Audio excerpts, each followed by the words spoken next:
Welcome to the next session of your Hindi 1 classes and today again we are going to start with your first chapter भाषा। बच्चों, हमारे पहले video में हमने आपसे बात की भाषा के बारे में।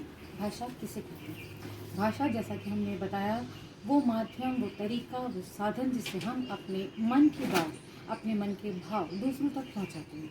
और हमने जाना था कि भाषा को हम दो भागों में जानते हैं, भाषा के दो रूपों को। पहला रूप है उसका मौखिक और दूसरा रूप है लिखित। मौखिक वो रूप होता है जिसमें हम अपनी बात किसी दूसरे से बोलकर पहुंचाते हैं, और लिखित जिसमें हम वही बात लिखकर पहुंचाते हैं। आइए अब ज़रा एक आध उदाहरण देखते हैं, जैसे भाषा के जो रूप हमने बताए, मौखिक और लिखित। उदाहरण 1, अध्यापक ने बच्चों से पूछा, हमारे देश की राजधानी का क्या नाम है? तो ये प्रश्न अध्यापक ने क्लास में बोलकर पूछा। बच्चों ने सुनकर उत्तर दिया, दिल्ली। बच्चों ने मौखिक रूप से बोलकर पूछे गए प्रश्न का उत्तर भी मौखिक रूप से दिया, यानी कि दिल्ली। तो ये जैसे कि हम कक्षा में अक्सर आपने देखा है कि आपके टीचर्स आपसे कुछ एक्सप्लेन करते हैं और फिर वो उससे क्वेश्चंस पूछते हैं। तो वो जब क्वेश्चन पूछते हैं, प्रश्न पूछते हैं, तो वो होता है भाषा का मौखिक रूप। और जिस तरह आप सुनकर उनकी बातों को समझकर उसका उत्तर देते हैं, वो भी है भाषा का मौखिक रूप।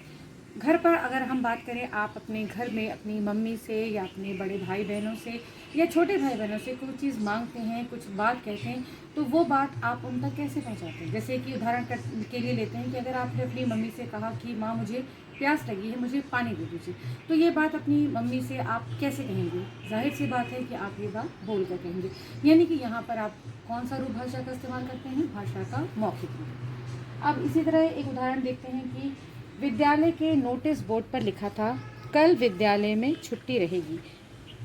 ये जो नोटिस, अक्सर आपके भी स्कूल में आपने देखा होगा कि बाहर टाइम चेंज का नोटिस हो या किसी छुट्टी का हो या किसी खास बात के बारे में आपको जानकारी नोटिस बोर्ड पे मिल जाती है।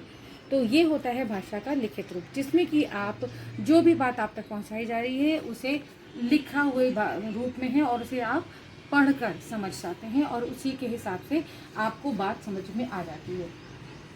अगर आप अपने घर में देखें कि आपके पिताजी अखबार पढ़ते हैं और घर में और लोगों को जो खबरें होती हैं देश दुनिया की या मौसम का हाल या जो भी खास जानकारी देते हैं, तो वो पढ़कर सुनाते हैं घर के अन्य सदस्यों को।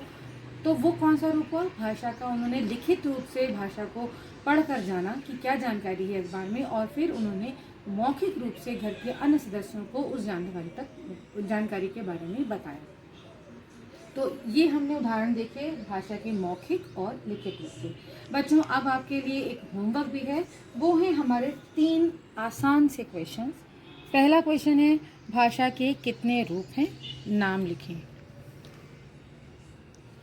भाषा के कितने रूप हैं और उनके नाम लिखें। प्रश्न, आप घर पर कौन सी भाषा बोलते हैं? देखिए बच्चों, हम घर पर वो भाषा बोलते हैं जो हमारी मातृभाषा होती है। ये निर्भर करती है कि हम किस प्रदेश के हैं। हमारे देश में बहुत सी भाषाओं को बोलने वाले लोग साथ रहते हैं। कुछ पंजाबी बोलते हैं, तो कुछ भोजपुरी बोलते हैं, कुछ हिंदी बोलते हैं, कुछ बंगाली बोलते हैं। तो आप अपने घर पर किस भाषा का प्रयोग करते हैं, आपको इस प्रश्न के उत्तर में ये लिखना है। और हमारा प्रश्न 3 है कि हमारी राष्ट्रभाषा कौन सी है? एक भाषा है जिसे हम सर्वमान्य रूप से अपनी राष्ट्रभाषा मानते हैं, वो भाषा कौन सी है? तो इस प्रश्न का उत्तर भी आपको लिखना है। अब इन प्रश्नों को आप स्क्रीनशॉट लेकर अपने पास रख सकते हैं, जिससे कि जब भी आप खाली हों तो आप इन प्रश्नों को लिखें और अपनी उत्तर पुस्तिका यानी अपनी नोटबुक में इनके उत्तर लिखें। और जब भी स्कूल खुलेगा, हम आपकी ये कॉपी चेक करेंगे और हम देखेंगे कि आपने कितनी अच्छी तरीके से इस पाठ को समझा, कितनी अच्छी तरह से अपना होमवर्क किया। तो बच्चों, आज के सेशन के लिए बस इतना ही। नेक्स्ट सेशन में आपसे बात करेंगे आपके हिंदी लैंग्वेज के दूसरे चैप्टर के बारे में। तब तक के लिए बाय बाय, टेक केयर।